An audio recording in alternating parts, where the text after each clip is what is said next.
This is CCTA Case 9.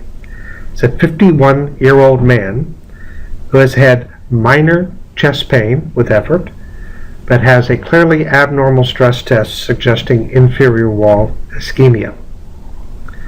This is a three-phase study. Let's begin by looking at the left main and left anterior descending.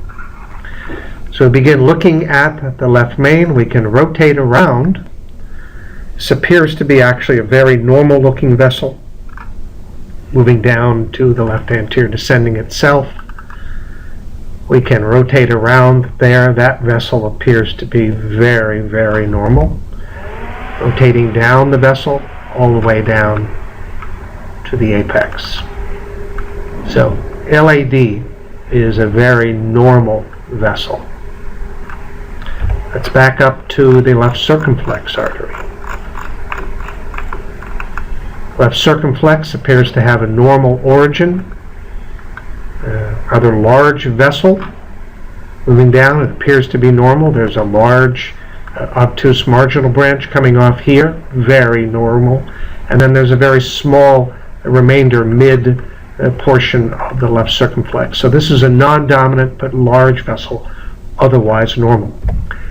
Now let's look at the right coronary. There are a couple things that you need to be aware of. As you start looking at the left main in this region, you'll notice that there is an area that appears to be the right coronary coming off roughly at the same anatomic level.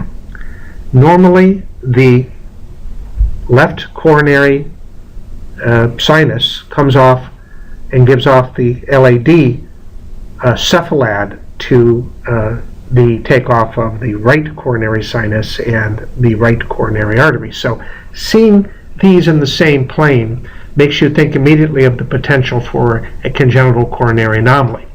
As you look at this much more carefully, you actually see that the right coronary begins over here, appears to be quite narrow in the proximal segment. It's between the aorta and the pulmonary artery, very, very thin. Let's check a couple different phases just to be sure that we're not being fooled with motion abnormalities. No, that appears to be really quite narrow. If we follow the remainder of the right coronary all the way down, this is a very normal and large vessel.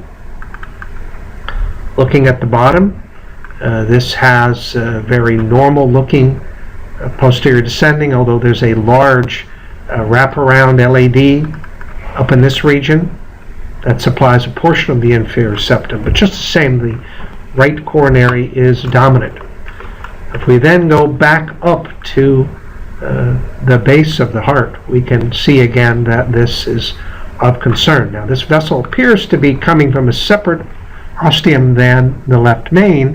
However, you can see here as we thin down lower and lower, this appears to be coming, frankly, from the left coronary cusp. So I'm going to actually thin this down in an MPR view and try to establish the relationship here, if we can, between the coronary cusps. So let's move on down.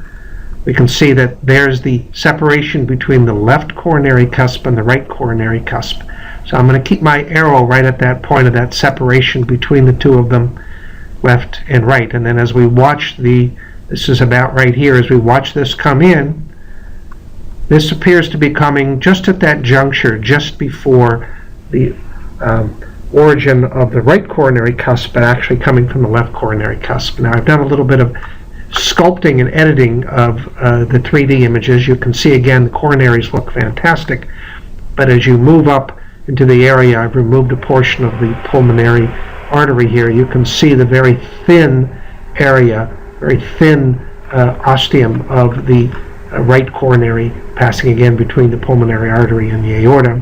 And if I make this into a half space and start moving up again, we can start again appreciating the takeoff of the valve leaflets, and then as we move up we can again identify this region here, very, very thin, that actually is part of the left coronary cusp, actually in the raphe between that. So this patient now has ongoing ischemia and a potentially malignant coronary anomaly, and further evaluation would be appropriate. This patient may in fact require either a bypass operation or a more newer advanced surgery is actually called a coronary unroofing, where they actually remove this area, slice it, and then reattach the right coronary directly to the right coronary cusp, thus avoiding any issues of potential ischemia.